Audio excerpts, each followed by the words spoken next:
Derrière le rideau de théâtre, détour par l'atelier des décors. En cette fin d'année, le lieu sonne vide. Aucune création de spectacle à venir. 2 techniciens montent des structures bois pour des reprises en 2026.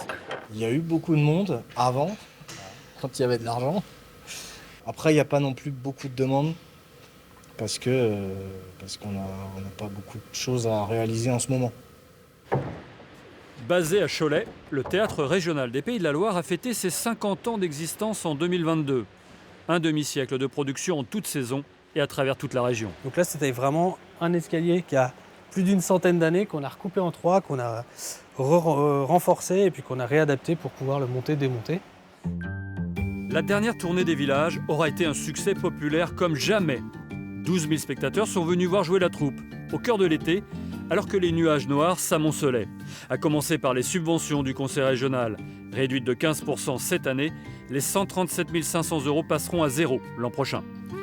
Quand on arrive dans les villages où les gens payent 5 €, ils ne se rendent pas compte qu'en fait, ils peuvent payer 5 € parce qu'il y avait des subventions. Et que s'il n'y avait pas ces subventions, ça serait 70 ou 80 € la place. Depuis un an, un seul mot d'ordre. Adaptation à tous les étages du TRPL et son directeur Camille de la Guillonnière. Ça va, chers collègues? Ouais, ça va. J'ai des bonnes nouvelles sur la tournée des villages. Vas-y. Pour continuer à faire tourner l'équipement, il a dû se résoudre à comprimer les coûts un peu partout et à tailler dans les effectifs. On a très vite su qu'on ne pourrait pas rester 5 à longueur d'année. Et forcément, l'activité allait se réduire s'il y avait moins de monde à l'administration. Donc, activité artistique qui se réduit aussi et emploi intermittent qui disparaît.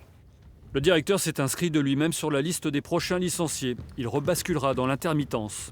Le TRPL, devenu entre-temps une association afin de récolter des dons. Particuliers et entreprises ont donné 40 000 €.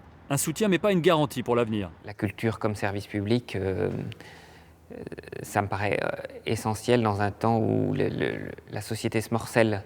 Et s'il y a un endroit où on peut réunir, c'est encore cet endroit-là. Et je crois que la tournée des villages qu'on propose l'été en est un exemple très concret.